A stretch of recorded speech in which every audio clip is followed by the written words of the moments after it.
Hello everyone, I am Dr. Nilanjana Bhattacharya Nath from SVIMS. Today I would like to talk about the chromatography, an important biophysical technique. In this video, I shall discuss the basic principle of chromatography, types and application. So first, what is chromatography?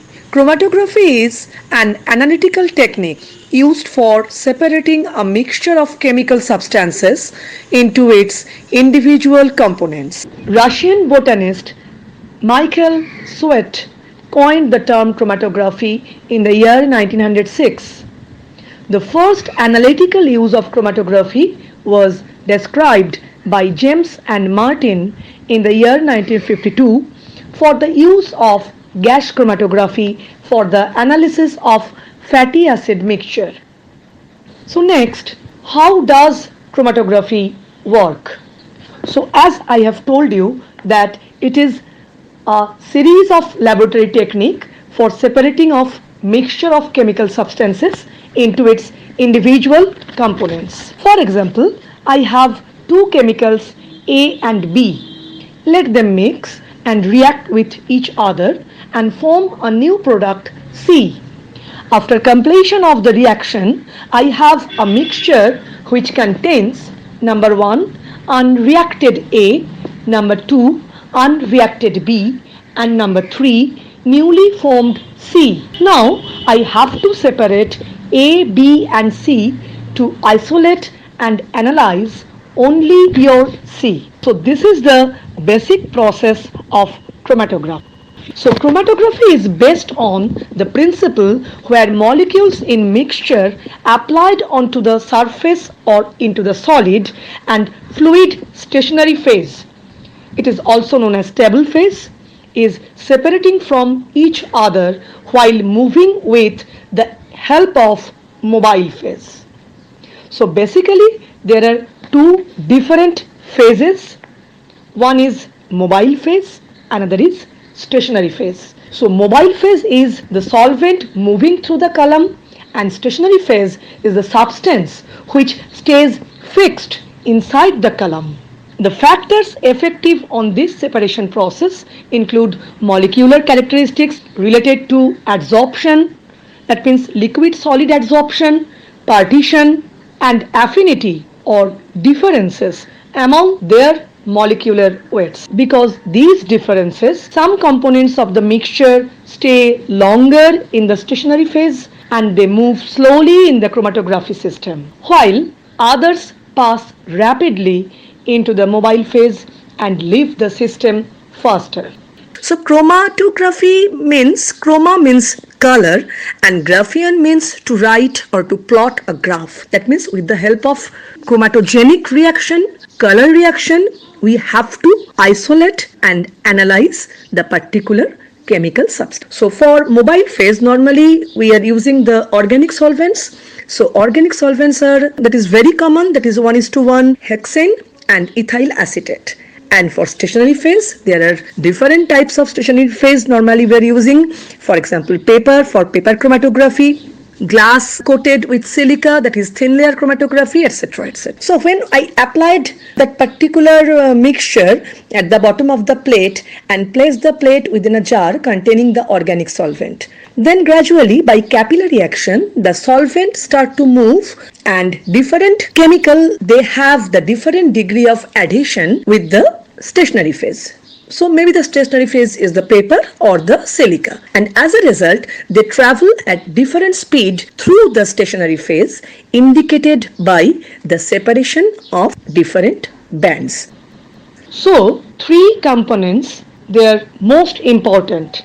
One, stationary phase, that is also known as solid phase. Second one, mobile phase, it may be the liquid phase or gaseous components. And the last one, that is separated molecules. But other than these three, there are also some basic terminologies used in this process. Number 1, eluent. It is a solvent or a mixture of solvent used to move the compounds through column. Basically, it is the carrier of mobile phase. Next, eluate. It is the analyte material that emerges from the chromatograph. It specifically includes both analytes and solutes passing through the column.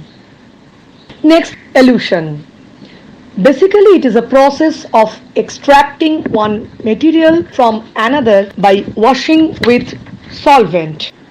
Next, RF value.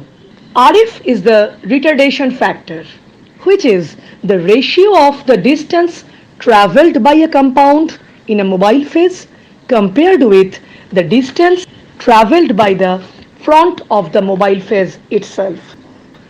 It is always greater than or equal to 0 and less than or equal to 1. That means RF is a coefficient called retention factor and has values that ranges between 0 and 1. RF quantifies the distance that each compound of the analyzed mixture has traveled. The higher the RF value, the longer the distance that a specific compound has traveled. So we can say RF is equal to migration distance of substance divided by migration distance of solvent front.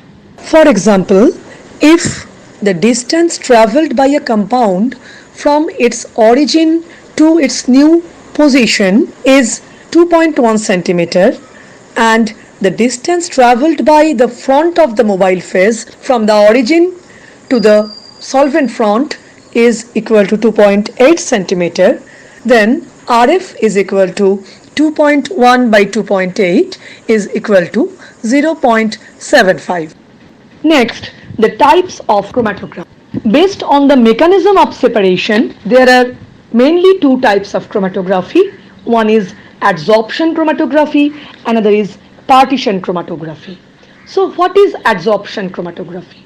It is a process of separation of components in a mixture introduced into chromatography system based on relative differences in adsorption of components to stationary phase. So we can further divide the adsorption chromatography into two subheadings. One is gas adsorption chromatography and there is liquid adsorption chromatography. So in case of gas chromatography, the mobile phase, that is obviously the inert gas, maybe nitrogen, hydrogen, helium, and the solid or stationary phase is either charcoal or synthetic zeolite. That means mobile phase here always the gas and stationary phase is the solid one. The second adsorption chromatography is the liquid, and in case of liquid chromatography, the mobile phase always the liquid and stationary phase obviously it is the solid one. And the liquid adsorption chromatography further subdivided into column chromatography and TLC, that is thin layer chromatography. The second part is partition chromatography. So it is a separation process which is based on difference between the solubility of sample components in stationary phase or difference between the solubility of components in mobile and stationary phase. Similarly, partition chromatography further subdivided into gas chromatography and liquid chromatography. Under gas chromatography, there is GLC, gas liquid chromatography, where mobile phase is the gaseous phase and stationary phase is the liquid one. And in case of liquid partition chromatography, the example is HPLC, high performance liquid chromatography. Other than adsorption and partition chromatography, there are also different types of chromatographic techniques depending on the mechanism of separation. For example, ion exchange chromatography, gel filtration chromatography, affinity chromatography. Next, based on the phases, there are two types of chromatography: solid phase chromatography and liquid phase chromatography. Solid phase chromatography further subdivided into two headings.